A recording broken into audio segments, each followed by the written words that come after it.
Подготовка к высадке в полном разгаре. К операции привлекли еще больше кораблей и еще больше живой силы. Такое случилось впервые. Иранцам удалось нанести американцам исторический удар. Вашингтон осадил Москву, что американцы запретили делать россиянам. Гаага за 3 дня. Путин начал подготовку спецоперации против Европы. Еще один бунт в РФ из-за зарплат. На этот раз рабочие вступили в бой с силовиками. Похорохорился и дал заднюю. Диктатор отпустил рекордное число политзаключенных под давлением США. В Вашингтоне обещают, продолжение будет. Мастер-класс по дипломатии. Трамп опять шокировал всех. Очередное громкое дело в Украине. Прокуратура взяла на прицел очень известное лицо. Об этих и других событиях к вечеру пятницы 20 марта. Коротко о главном. Новости Нехта. Факты, скорость и ясность.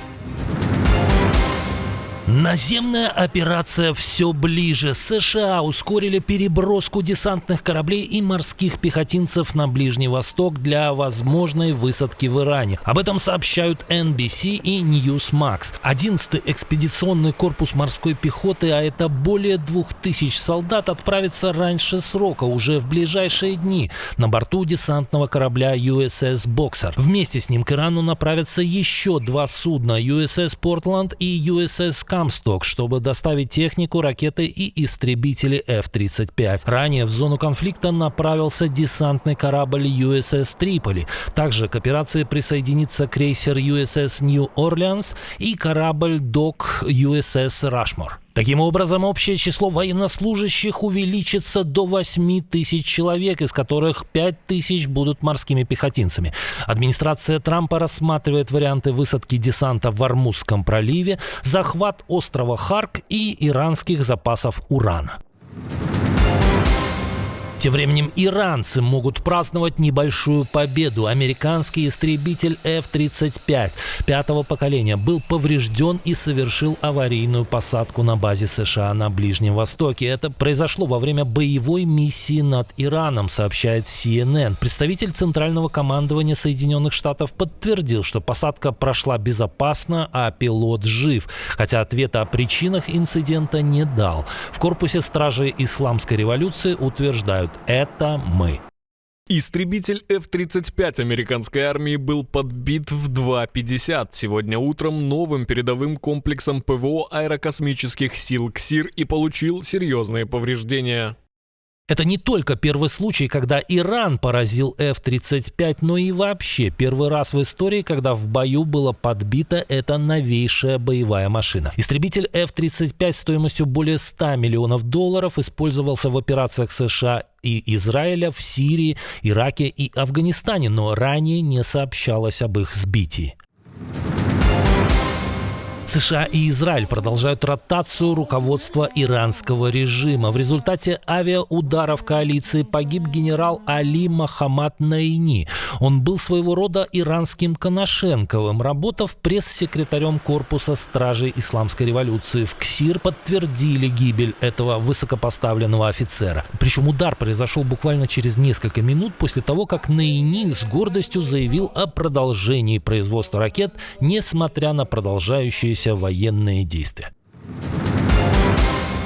Кремль готовит новую спецоперацию. В Госдуму внесли проект, который расширяет полномочия Путина на использование армии за рубежом для защиты россиян. Теперь поводом для применения российской армии может стать факт преследования граждан страны иностранными судебными органами. Эксперты считают, что инициатива напрямую связана с планами ЕС создать трибунал для суда над российским руководством за преступления в Украине. ЕС уже выделил 10 миллионов евро на его функционирование. Законопроект внесен в Думу на фоне предупреждений НАТО и европейских разведок о возможной подготовке России к конфликту с Альянсом. Ну что, когда начало спецоперации Гаага за 3 дня? Как думаете? Делитесь мнениями.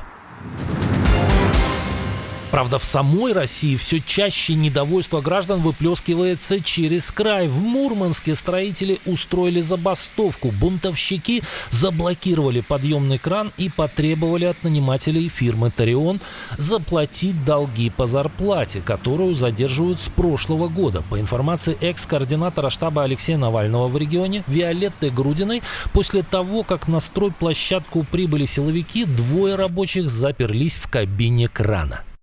Помимо этого, на территории стройки еще и драка произошла. Скорее всего, этих работников с полицией, которая прибыла на место. Драка серьезная, так как возле онкодиспансера кипиш из правоохранителей. Здесь все – Росгвардия, ДПС, ППС.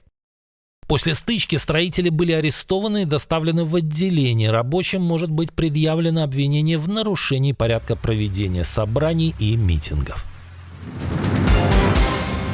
Белый дом щелкнул по носу Кремлю. США запретили поставки российской нефти на Кубу. Несмотря на временное разрешение другим странам покупать сырье у Москвы, Вашингтон сделал исключение для острова, чтобы усилить давление на коммунистический режим. Это решение было подтверждено Управлением по контролю за иностранными активами Минфина США, которое расширило недавно выданную лицензию, запрещая поставки нефти на Кубу, а также в Иран, Северную Корею и на оккупированные территории Украины, включая Крым. На этой неделе Россия направила на Кубу 2 танкера. Анатолий Колодкин везет более 700 тысяч баррелей нефти, а Seahorse – 27 тысяч тонн СПГ. Как думаете, США пропустят эти суда на остров? Еще один режим дал заднюю перед Вашингтоном. Лукашенко отпустил на свободу рекордное число политзаключенных – 250 человек. Часть из них депортировали в Литву, но большинство пока остаются в заложниках режима.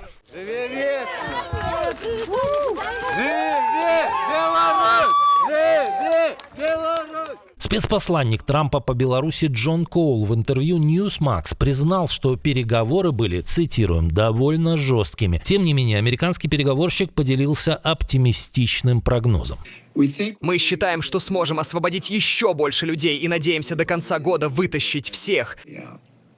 Каждый визит Коула в Беларусь заканчивался освобождением очередной партии политзаключенных, но в заложниках у режима все еще остается около 1000 его оппонентов. В ответ на эти шаги Лукашенко США снимают санкции с Белинвестбанка, Банка развития и Министерства финансов Беларуси, а также исключают из санкционных списков белорусскую калийную компанию и Беларусь-Калий. Дональд Трамп ищет союзников для операции на Ближнем Востоке. Правда, делает это в своем непревзойденном стиле. Принимая в Белом доме премьер-министра Японии Санае Такаити, хозяин опять блеснул мастерством дипломатии. Во время встречи японский журналист спросил, почему США не предупредили союзников о действиях против Ирана. Мы никому об этом не говорили, потому что хотели эффекта неожиданности. Мы хотели преподнести сюрприз. Кто лучше Японии знает, что такое сюрприз? Почему вы не рассказали мне о Пёрл-Харборе? Напомним, 7 декабря 1941 года империалистическая Япония атаковала Тихоокеанский флот США в гавани Пёрл-Харбор на Гавайях, что привело к потере около 2500 военнослужащих, 4 линкоров, 3 крейсеров и около 200 самолетов. Гостье не удалось скрыть свои эмоции, слушая этот перл о Пёрл-Харборе. В ответ Санае Такаити также пришлось сделать для хозяина небольшой экскурс в историю и напомнить, что именно США после Второй мировой войны навязали Японии пацифистское законодательство, которое не позволяет стране помогать Соединенным Штатам в военных операциях и, в частности, против Ирана. Россия продолжает бить по гражданской инфраструктуре Украины. Ночью агрессор атаковал Одесскую область. В одном из портов шахедами повреждены 2 коммерческих судна с зерном.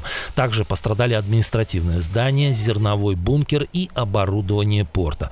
2 человека получили ранения. Спасатели ликвидировали возникшие пожары, сообщил руководитель областной военной администрации Олег Кипер.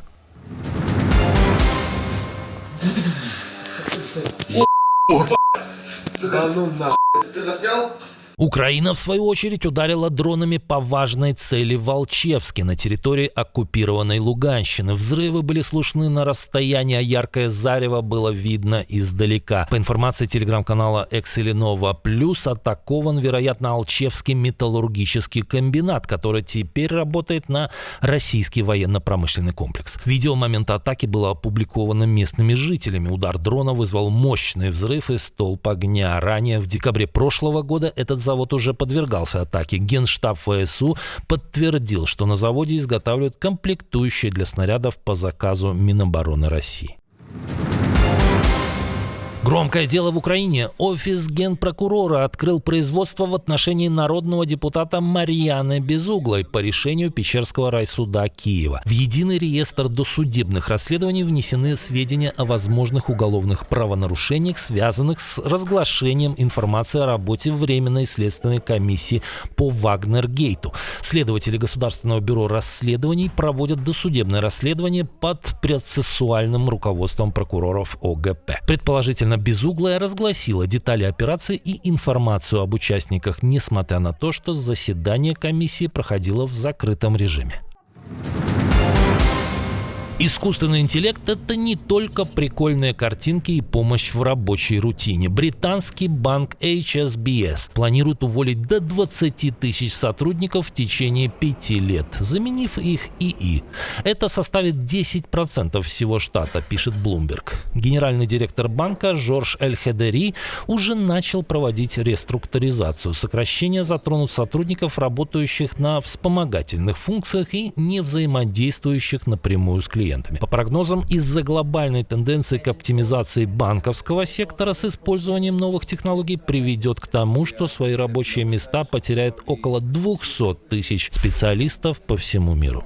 Кто из высших российских чиновников озвучил критику политики Кремля? В чем Пит Хексет обвинил Украину?